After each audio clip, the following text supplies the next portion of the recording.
Welcome to our breakout session today. My name is David Thomas. I introduced myself to Bill today and asked him a couple of questions about how he'd like the format to go. And from his answers, I can tell you the format will go however he wants it to go at that moment. And that will include questions at any time. Is that correct? Sure. Okay. So without further, we'll just turn the time over to Bill to begin our conversation. Thanks. I can't believe that you all want to come and just talk to me even more. If it was up to me, I think I would have gone to the other event. But so I thought what I'd do is start just by talking in a little bit more detail about what's been going on at the legislative level in California in the last couple of years, just so you get a sense of what's going on out there. And then we can have a conversation about whatever you want. I can talk about whatever you want. The deep history in California, I guess I should be right in front of it. I guess I should move right in front of the camera. The deep history is that going back to the 70s, at the local level, California was an innovator in what was then known as growth management, sometimes growth control. This included limiting the overall number of residential building permits and having kind of a contest to see who gave the most community amenities. They would get the permits. It also included pairing infrastructure and schools with development, like you couldn't do the development unless the infrastructure and the schools were there. And of course, as I indicated, there's the mini NEPA in California, the California Environmental Quality Act, which is a kind of an open-ended investigation into a wide variety of issues, impact issues, that is undertaken in some form for most development projects. CEQA in particular was accused of always holding up development and slowing things down and making things more expensive. In particular, in the last 2 years, the labor unions figured out they could use CEQA to hold up projects to try to extract labor standards. Labor is very powerful in California. And I talked this morning about the impact of Proposition 13, and that interplay between the growth management and the fiscal stuff has been very complicated, and it's been very interrelated. And oftentimes, fiscal conservatives and anti-growth people have joined up to oppose development that they think is not good. As Chris, maybe you mentioned this morning, or somebody mentioned this morning, there is opposition to development it cuts across all ideological levels. It doesn't matter what your ideology is. People surprisingly who want to be opposed to growth figure out how to be opposed to it and fit that into their ideology. Very left-wing people do, and very right-wing people do. Around 2017, when California began to get unaffordable yet again, and the history of California is there was always a premium on housing in California. Historically, that premium was about 20%. It was about 20% of the, California was about 20% above the national average. Starting in the 70s, that went up and up and up and up, and California is now about 2.5 times the national average. And both have been going up a lot in the last couple of years, as you know. Starting in about 2017, the legislature all of a sudden got very aggressive in trying to figure out how to make it more difficult for local governments to block housing. This is not something I could have predicted. This is not something anybody predicted. But the housing issue had become so extreme that it became a matter of urgency for the legislature. As I mentioned this morning, the first major law was the ADU law, which made ADUs by right in most cases. And that led to an explosion of ADUs and has created an ADU industry in California, the likes of which we couldn't have predicted. Since then, there have been a variety of special types of entitlement streamlining, mostly using ministerial approval to end run CEQA. Oftentimes with labor standards, you have to pay prevailing wage or something in order to, and run CEQA, in order to get the labor unions off the legislature's back. That works in the very expensive coastal markets. It doesn't work in the inland markets. But a lot of this has been tied to what Chris and I believe Ted might have mentioned this morning and others, that that there's this thing in California called the housing element. Every city gets a target number of housing they have to plan for over the next 8 years. And if they have a housing element that is not approved by the state, or they're not hitting certain targets, then they are out of compliance. And cities that are out of compliance, which is almost all of them, developers can use some of these streamlining techniques and get some of these projects done by right. You probably have read in the last week or two about this builder's remedy thing, which has been in the law for 32 years, but no one ever figured out how to use it until about 3 weeks ago. And that is, if you are not in compliance and your housing element is not certified, sorry, my phone is, no, no, it's not my phone. It's not certified, and others, and you don't meet other certain other conditions, you basically have to approve just whatever developers propose, no matter whether it conforms with your zoning or not. And it was the city of Santa Monica that got stuck because this one clever lawyer who does work in Santa Monica figured out to do that he could do the builder's remedy, and he got 12 projects and 4,500 units through before the state approved the city's housing element. A couple of other things that have happened just in the last few weeks, which I think are of interest. 2 major bills that were passed this year, and this is indicative of where the legislature is going. The first one was two laws actually, which provide different paths to the same goal, which is local governments now cannot prohibit residential development on property zoned for office or retail. That is, any property zoned for office or retail, not industrial, but office or retail, with certain conditions, is eligible for residential construction, and you just apply the development standards from the closest similar property that's zoned residential. That just passed. It got signed to the governor a month ago, less than a month ago. And the other one is prohibits local governments from imposing any kind of parking requirement on certain projects that are located within half mile of certain major transit stops. This was widely regarded, for those of you who are planners and know the planning literature, this was widely regarded as the great lifelong victory for Don Shoup. For those of you who know Don Shoup Don Shoup was my professor, so I am a Shoupista, and we implemented a lot of Don's ideas when I was on the city council in Ventura. So it's and as Chris mentioned this morning, I am, among other things, although I still live in Texas, I'm a fellow at the Turner Housing Center at UC Berkeley, and one of the things we're trying to figure out is, are any of these laws doing anything? Are they making any difference? So just as California incrementally made development more difficult, California is now incrementally, in lots of different scattershot ways, trying to make housing easier to build. And we don't really, and it's not any kind of comprehensive approach. It's kind of a scattershot approach. Every year, some legislators come up with more ideas. But I'd be happy to talk more about California and the relevance here in Utah, or really anything else you want to talk about how this works or should work. I appreciated the guy from Sandy's point this morning that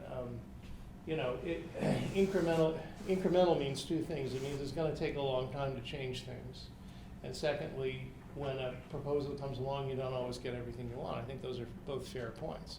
So in a situation like the location we're currently in, these are economically viable. This is an economically viable. Am I in the right place? This is an economically viable business district, right? And so it's going to probably be a long time before it's worth it to some landowner to change it up. right? I am a big proponent of district level planning. I've always thought that that is one of the most important things you can do is plan and zone at the district level and do it in a uniform way, right? So you don't get either one size fits all in the entire jurisdiction, or developer A comes along and builds a building with a parking lot around it, and developer B comes along and builds a building with a parking lot around it, et cetera.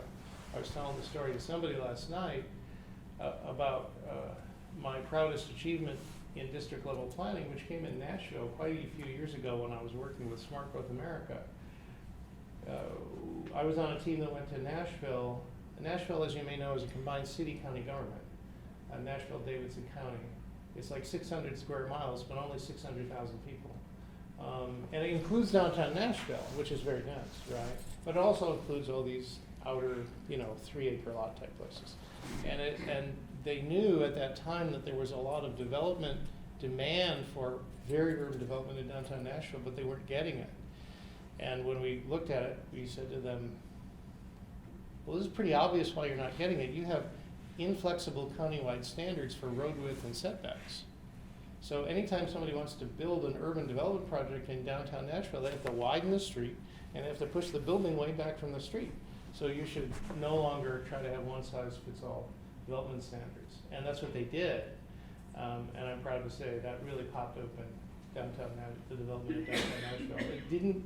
I'm not quite sure that led to the invasion of the bachelorette parties, but it did unleash a lot of very dense and urban development in downtown Nashville. So I'm a big fan of that. I'm also a big fan. I'm skeptical of those who think you can get away with no parking.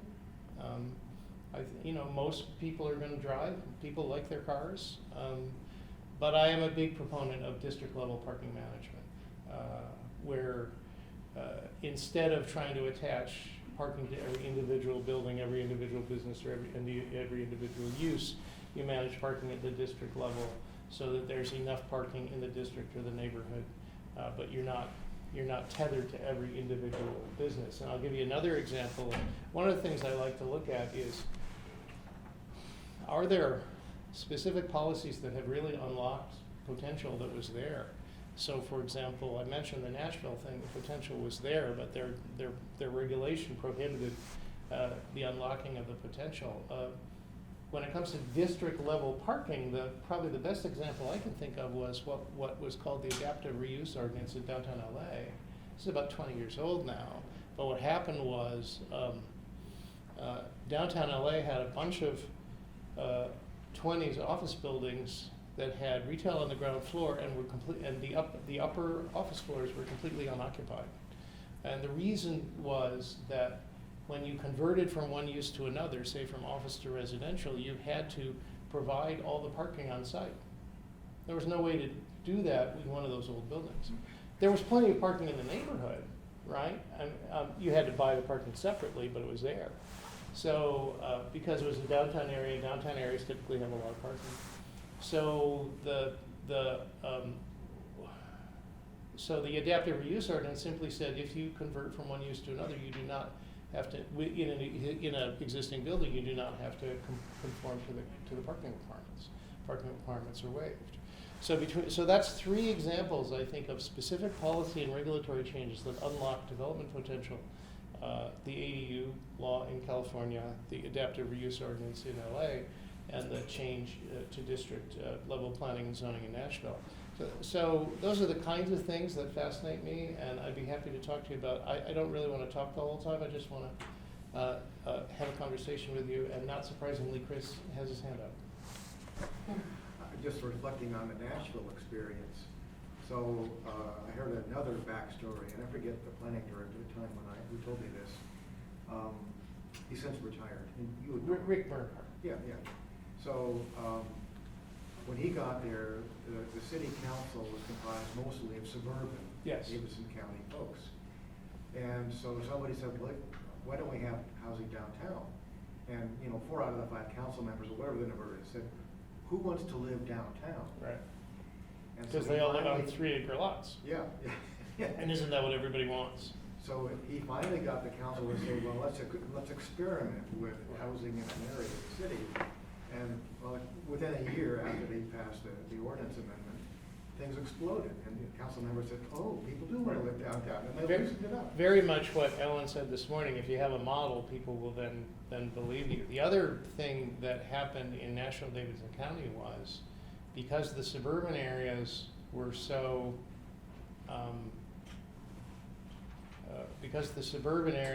low density to begin with, they were all zoned for very low density. So Davidson County blew through its land supply in no time with very low density housing. And that meant, that had two effects. One is that's pretty fiscally inefficient, right? Because you have to keep up a lot of roads and sewers, or not necessarily sewers because they're septic, but a lot of roads especially for a relatively small number of residents. The other was they lost all the new development to the suburban counties, and the suburban counties are now booming, and suburban part of Davidson County is not. What else do you want to talk about? You all okay? Yeah.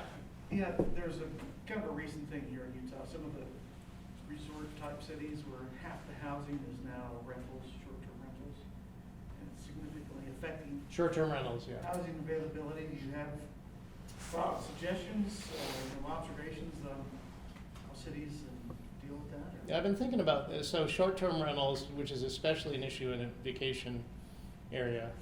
Literally at lunchtime, I own a vacation home in the Adirondacks, and literally during our break, I got an email from my property manager saying, here's the new short-term rental ordinance the town just passed. You have to pay a fee, and they have to inspect everything. I mean, literally since lunchtime that happened. I've been talking to a lot of people about that, in part because I've been informally trying to help the city of Bend in Oregon, where my daughter lives, to try to figure that out. I talked to, there's a workforce housing entity in California for Truckee and Tahoe, where 80% of the housing is second homes and therefore unoccupied most of the time. And meanwhile, service workers are essentially homeless, right? Or have to travel a really long distance, or sleep in their car or something like that, or live in old motels. And one of the things she told me was that all of the government agencies got together, threw some money into a pot, and used that as incentive for second home owners to rent their houses to workers. You own a second home, you're not using it, or you're not using it very much. And in Lake Tahoe, they're not small homes. Many of them are not. Some of the older ones are. Newer ones obviously are not.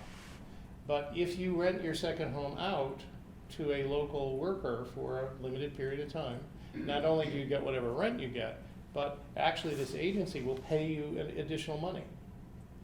And that's opened up not an enormous number, but maybe a couple of hundred second homeowners did that. So it's kind of like going back to what Don Shoup always taught me. He's an economist. What he always said in the context of parking, of people who control private parking in an area where parking is constrained, and you always say, well, if only we could get these owners of, say, private office buildings to open up their parking supply, similar to how do you get second homeowners to open up their housing. People would say to him, and I remember saying to Don once, but nobody would ever do that. And Don the economist said to me, you'd be very surprised what people will do when you offer them money. So sometimes it's just a matter of creating a financial incentive. I mean, it's a similar thing. Here's a resource that the community needs that is locked up by somebody who controls it privately. And how do you unlock that? And sometimes money will do it. That's not the solution to everything, but it actually worked a little bit, and I can refer you to the gal at the Tahoe, I think it's called the Tahoe Truckee Workforce Housing Agency. It's a consortium of 7 public agencies, the cities, the school districts, the counties, that are concerned about their own employees. They're going to start building workforce housing too. Just add to that a little bit. So the labor issues at the resort communities as well. the smart resort managers are realizing employee housing is important. Yeah. If they're gonna even sell hot dogs, they need to have employees, and if they can't live there. Right. There's the impacts of bottom line, so you're seeing more P3s in terms of employee housing. Interesting.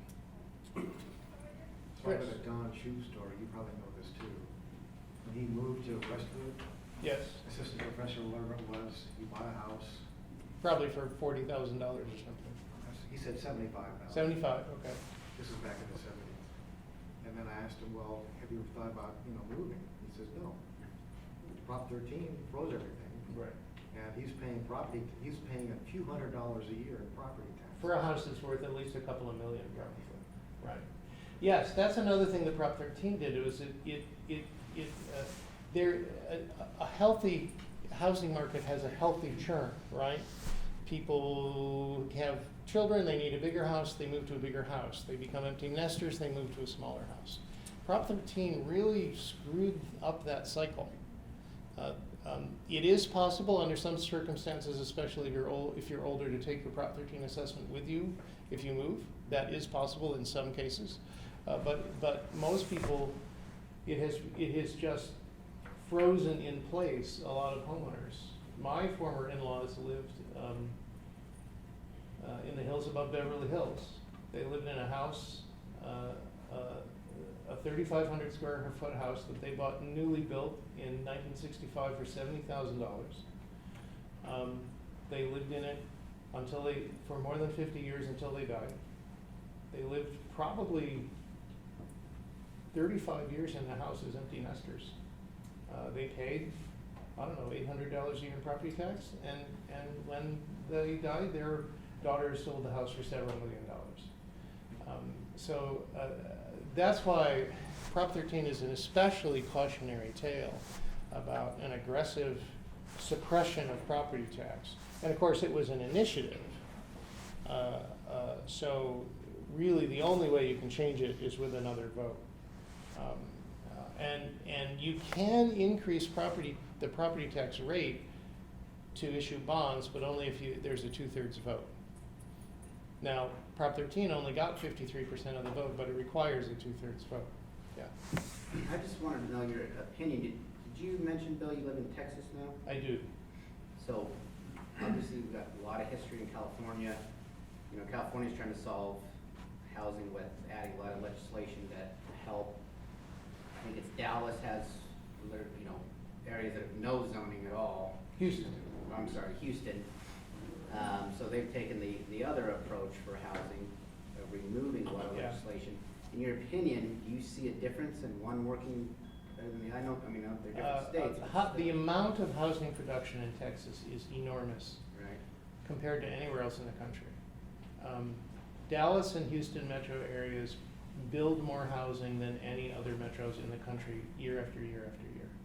Austin, interestingly enough, which as I mentioned this morning is a rather small metro, only 2 million people, Yeah.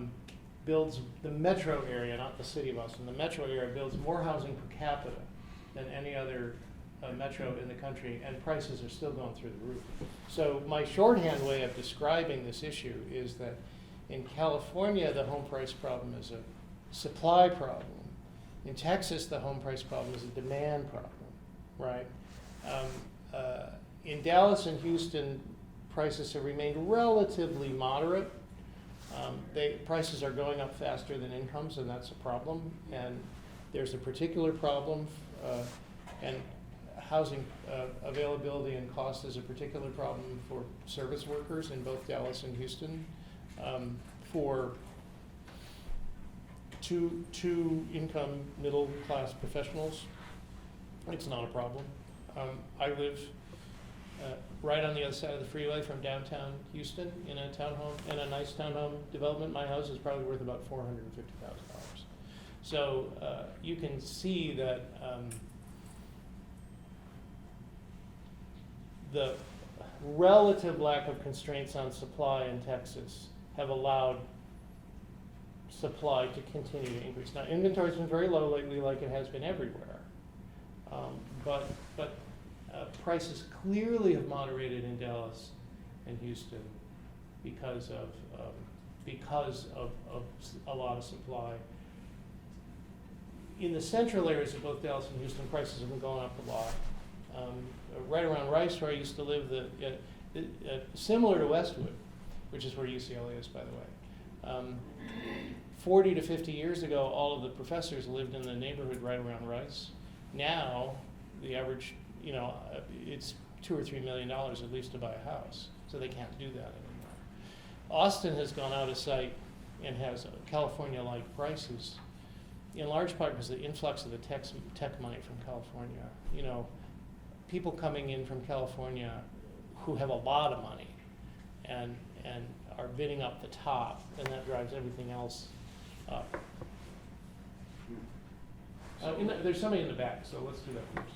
Look, when we've been talking, you talked this morning a lot about transit and what we can do to not become, for example, the example of the Katy Freeway example and such.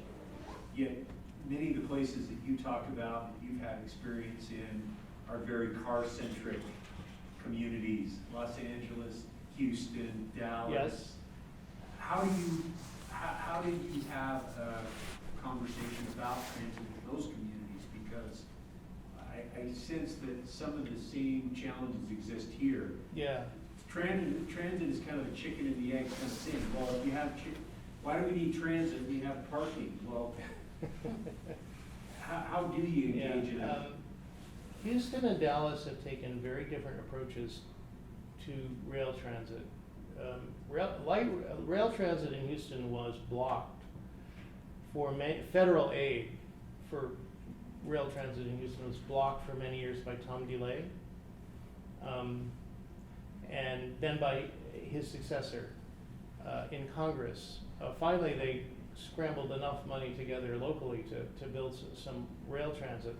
Dallas and Houston have done very different things. And Dallas has invested more money and has built an extremely extensive light rail system. But it is generally followed, and LA did this at first, existing rail right-of-way. And so it doesn't necessarily go anywhere. It just follows this is a problem in Sacramento too.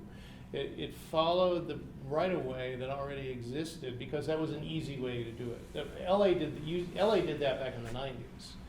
Houston, on the other hand, very smartly, their first light rail line connected their two biggest job centers.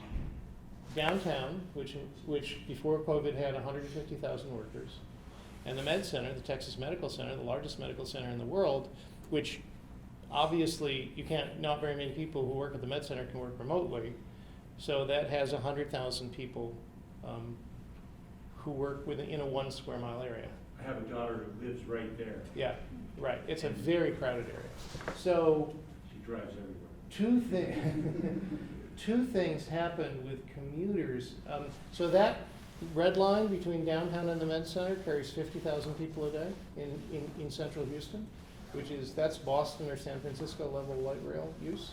And there's two reasons for that. One is it's 4 miles and there's nothing but apartment buildings being built in between. And you go out to the light rail stop in the morning and there's just a bunch of people in scrubs going to work. And the other is Houston doesn't have any commuter rail, but it has the best express bus service in the country. Park and ride lots in the suburbs, express bus to downtown. They have separate off-ramps into downtown and so forth. And so what a lot of people do is they'll take the express bus to downtown and then take the light rail to the Med Center. So in terms of actual ridership and appearance of success,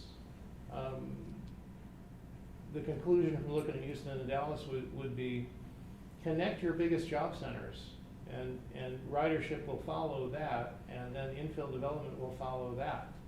And don't do what Dallas did and what LA did at first and what Sacramento has done, which is follow the existing right-of-ways to somewhere and hope somebody builds something in the somewhere. That the original LA Long Beach line, I guess they're numbered now, or they're letters now, I can't, but that was built along the old, they built it because they could. Yeah, well, our system here is a result of the DNRG merger. So our light rail is DNRG surplus. Yeah. So made for easy right-of-way acquisition.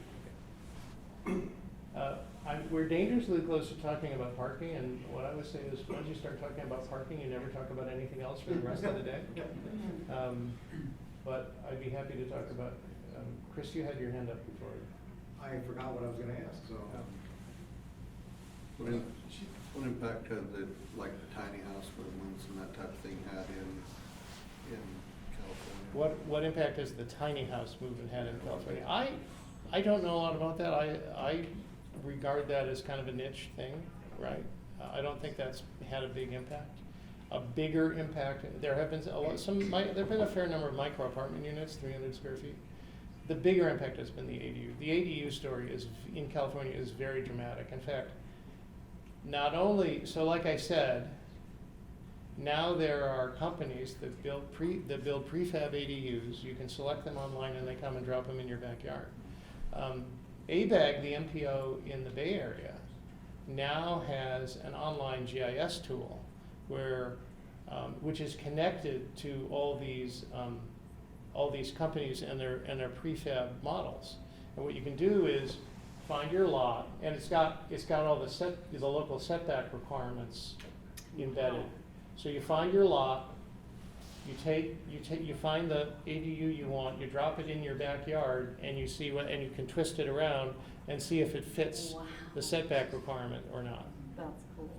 It's pretty. ABAG funded it. I think the first city that they did that with. It's not for the whole Bay Area at this point, but the first city they did that was either Fremont or Milpitas. I think it was Fremont. So that's pretty. I can't remember what that's called, but it's pretty cool to go look at. Yeah. This young lady's had her hand up a number of times. I was gonna say, so you mentioned the importance of district planning. How do you envision that working in some place like Utah? Like, what are the tools you've seen that encourages that and that makes it successful? Well, the most powerful tool for district level planning is to have a single landowner, right? Which is why when Alan was talking today, what's he got? 600 or 700 acres, right? Something like that. That is the most powerful tool.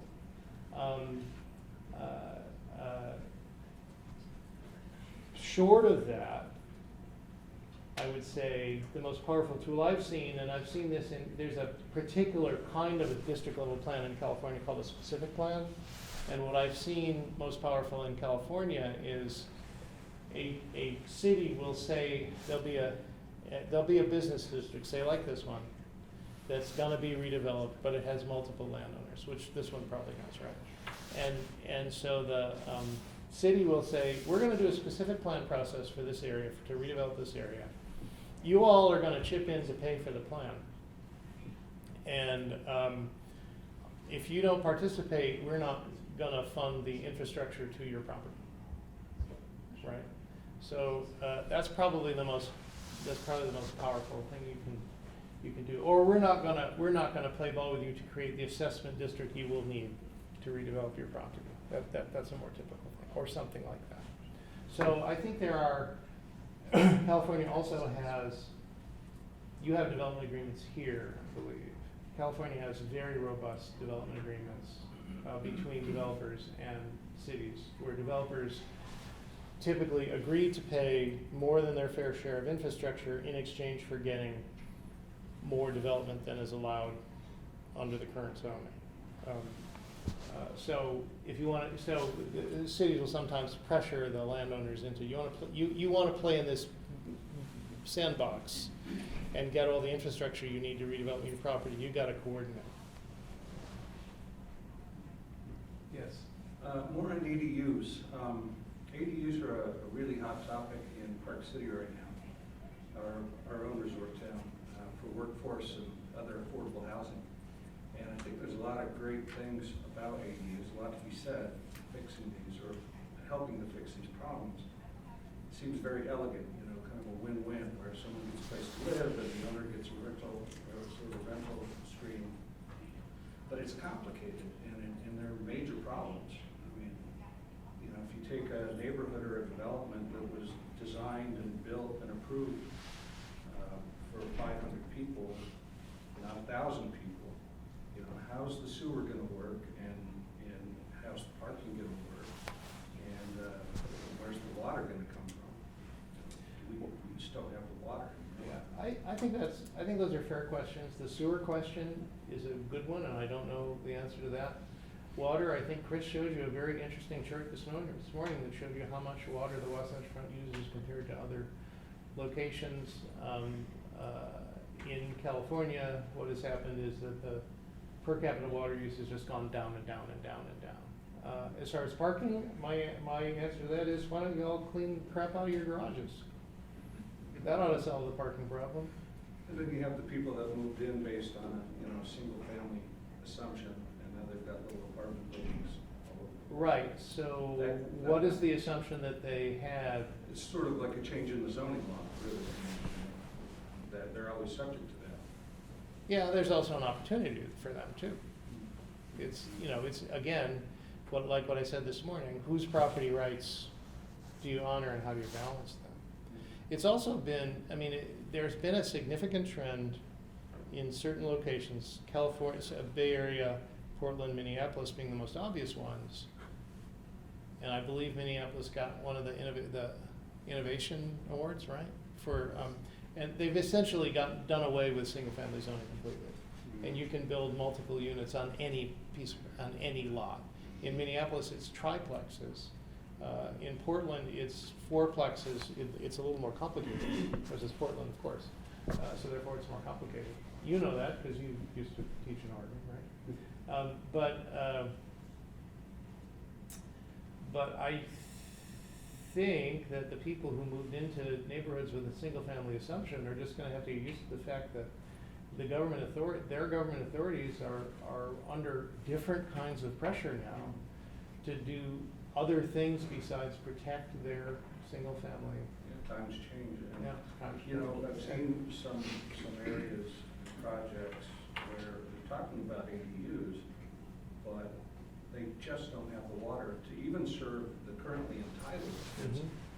And now they're going to have this other factor, the toilet being flushed a third more often, and these kind of things. I don't know how they're going to The water situation in Utah is driven by a state rule that dictates double the water capacity need than you actually need.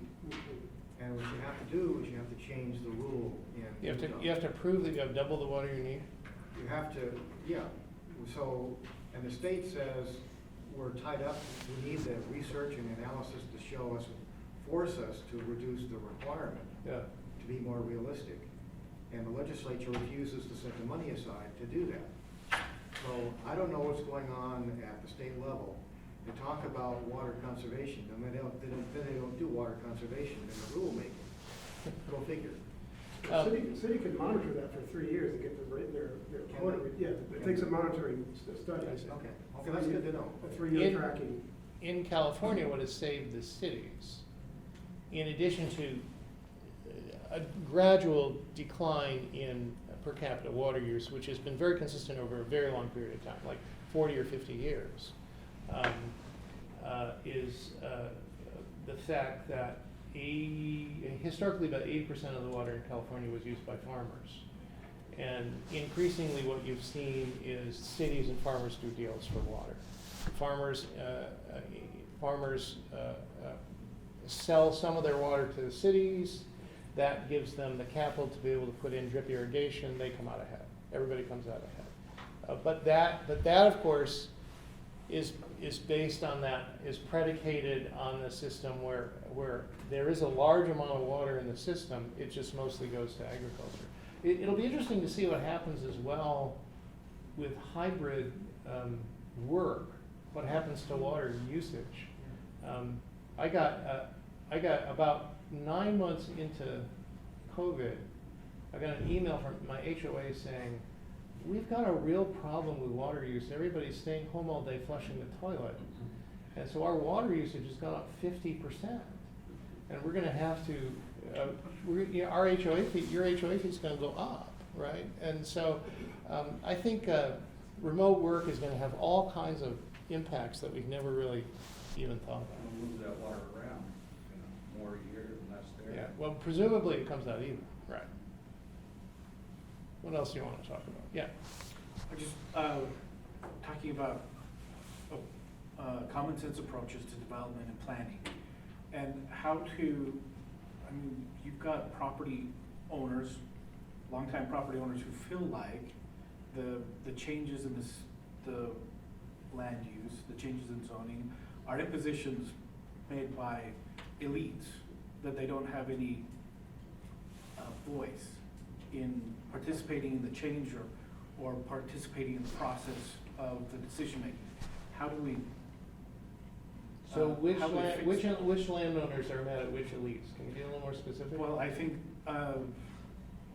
my example would be my dad, who just owns a townhome, and he thinks the development is terrible in his community. New but- development in his community Right. where he owns a downhome is terrible. Right. I mean, and there are a lot of people who feel like that. And so the question is, how do we, I think, what is the way to help people feel like they're participating in the decision-making and not feel like the changes that are being imposed either by the legislature or by anyone else, is a communal change, not a forced change. Well, some of the changes from the legislature will in fact be forced changes, right? But I at mean, least they'll be absolutely. forced on everybody. You know, much of the NIMBY criticism has been the exact opposite of what you described, which is that people like your father have an undue amount of influence, right? 5 people show up at a city council meeting, and 5 older white homeowners show up at a city council meeting and complain, and a project gets shot down to the detriment of other people. I think it's really hard to figure out when the involvement of the community is representative of the community and when it's not. You know, most people think that the community, you know, the community c'est moi, right? The community is people like me, and I don't have a good answer for you. Yeah. What was the seminal event, or what was the circumstances around 2017 when the California legislature got more aggressive around? Yeah, around housing? Yeah, What- versus the local. Yeah, what was the question was, what was the impetus around 2017 for the legislature to all of a sudden have become more aggressive on housing? I think it was housing price. Housing price went as it did everywhere, went way up during the subprime boom, right? Prices went way up. Then they crashed for several years in the years after, in the Great Recession and after that. And then around 2013 or 14, they began to rise again. And right around 2017, that's when the average home price in California hit around $700,000 or $800,000 for the entire state. 40 million people, $700,000, $800,000 for the entire state, 12 or 13 million housing units. And there just came a point at that point where I believe the legislators began to realize this is an issue we can no longer ignore. Governor Brown was ignoring it. He didn't want to deal with it. But some of the leaders in the legislature decided that they didn't want to ignore it anymore. There was also some legislative turnover at that time. There was a new leadership in the Senate that was more aggressive about it. There was a new senator from San Francisco who's kind of a jerk, but nevertheless was very, very aggressive and got national publicity for his efforts. And then when Newsom came in at the beginning of 2019, he really ramped it up on the administrative side. It was just a confluence of events. I hadn't ever really thought about why, but that's a good question. Did it reduce prices at all? Did that kind of? Prices have not gone down. Prices have gone up just like they have everywhere, and now they're leveling off like they are everywhere. It has led to more income restricted units, right? Those are far more prevalent than they were before. I don't know what the numbers are, but it's been a significant increase. But I think it was when home price hit $700,000, 800,000 statewide. You can imagine in the entire state of Utah, the average home price being $800,000, would your legislature think that that needed to be something you needed to react to, maybe, right? Yeah. Yeah, so this is probably more of a philosophical question, but the last few years with the housing affordability and everyone saying we need more housing, I've kind of gone back to the train of thought with same with transportation demand, where there's tons of traffic, we need to expand the highway. Can we build our way out of housing affordability issues? Like the same way we thought we could build our way out of congestion. It doesn't seem that it would add up that way to where if we're building more housing, is that just inducing more demand for growth? Is there induced demand for housing by increasing housing supply? That's the question. Right? So that's a really interesting question. It doesn't seem like a valid solution, but I don't know what other solutions. Well, I think, housing is a lot more complicated than transportation, I think, right? It is. So I think there are several factors at work. One is a dearth of supply, particularly in multifamily, over the last 30 years. This is true, especially true in California, but it's somewhat true nationwide. A dearth of new supply has led to this lack of filtering, and that's part of the problem. So one of the things I would say is that you need more multifamily now in order to have multifamily to filter down in the future. I also think you do need more income restricted units. Ted made that point this morning very well.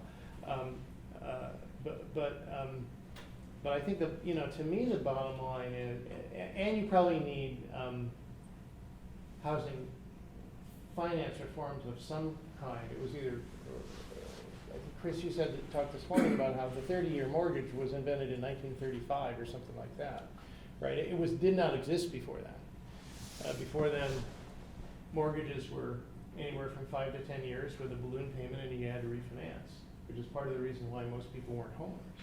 So as we get to the point where in major metro areas, even in Houston today, in the city of Houston, less than half of the resident households are now homeowners. As we get to the point where that homeowner share drops more and more, which it's doing everywhere, then I think you'll see a need not just to increase supply, although I think that's part of it, but also to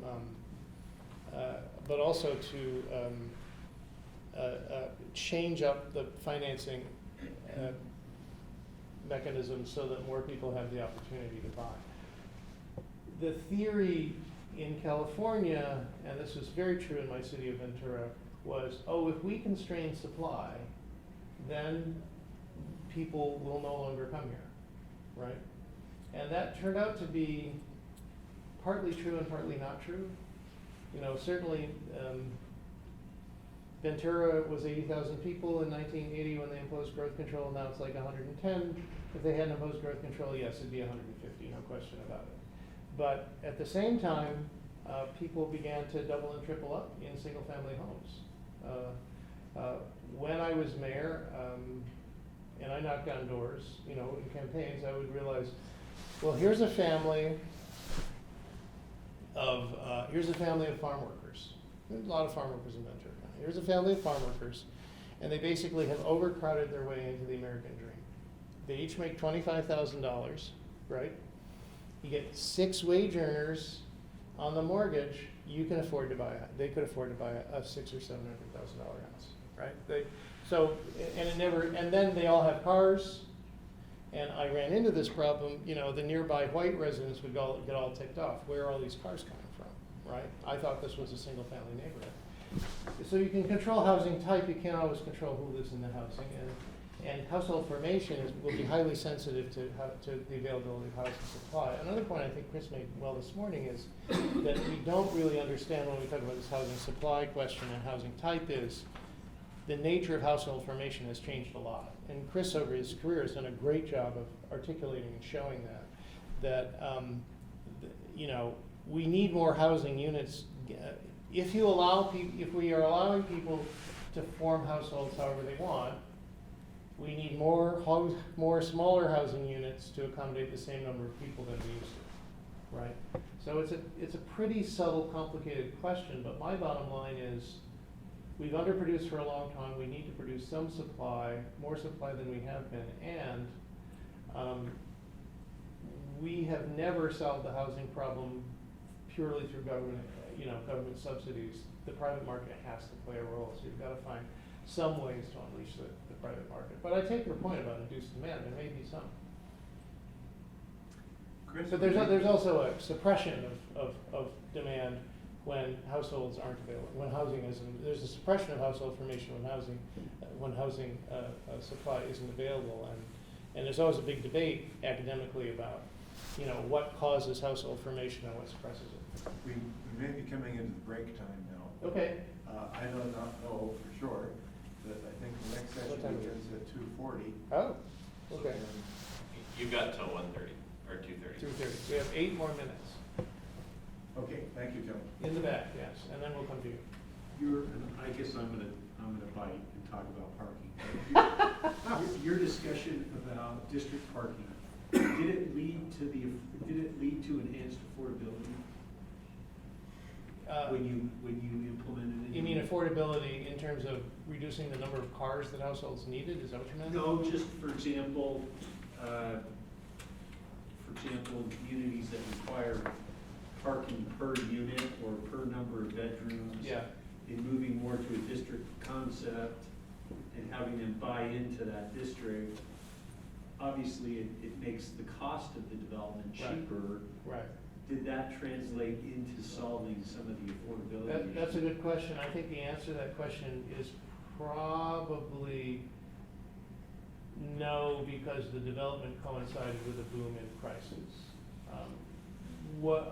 Our Shupian solution at the district level in Ventura was mostly about putting paid parking in on the streets and encouraging people to park, shoppers and employees to park in the lots rather than on the street. It didn't have that much to do with the residential market. Yeah. Just kind of what issues with ADUs, that's a new thing for us here. We live in a small community, and so there's a lot of fear that all of a sudden, now it's going to be a multi-family, lot instead of a single-family lot. Maybe what some of the issues that you guys saw? So what are the issues with ADUs? I think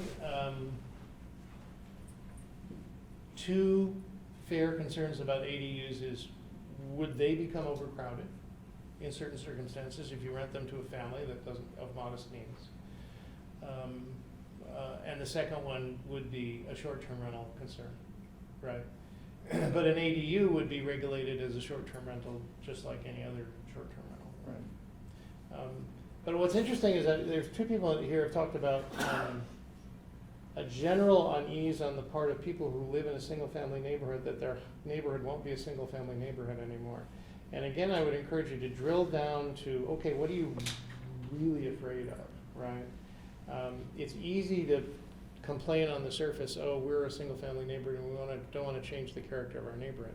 And when you have conversations with residents who may be resistant to this, I think it's important to drill down and say, okay, tell me precisely what it is you might not want to use the word afraid, but it's always about what they're afraid of.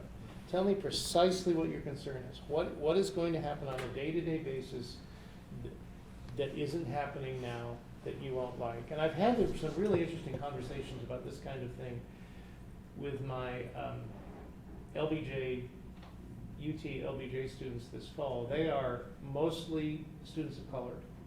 And when I talk to them about these issues, they educate me on the distinction between inconvenience and harm. And in their view, being young, woke people of color, most of this stuff we talk about in suburban communities is about inconvenience, traffic congestion. Somebody's parking in front of my house, right? Whereas the inability of a family of modest means to find a place to live, that's not inconvenience, that's harm. And in their view, the view of this next generation, harm trumps inconvenience. And so I think that is, as younger people who are more woke, one might say, become more active in the political arena,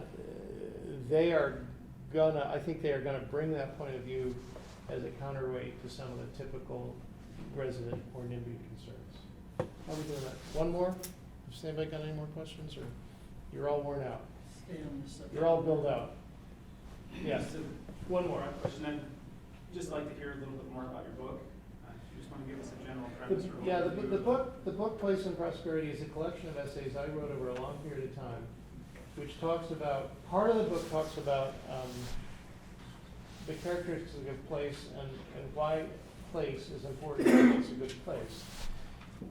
And part of the book is about economic development and how community characteristics and intentional community activity can create prosperity. The lead essay in the book is an essay I wrote about my hometown, which was half destroyed by urban renewal and highways in the 70s, and how that shaped me as an urbanist. As a kid and as a teenager, I watched that happen, and I experienced what I later called urban PTSD, and so I've spent the rest of my life trying to heal. So it's not a one narrative book. It's a set of essays over a long period of time. Many of the essays are about LA,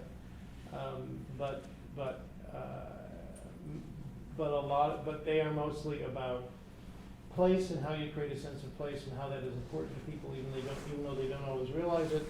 And then what I consider to be the miracle of people working together in close proximity in a community to create economic activity and to create prosperity.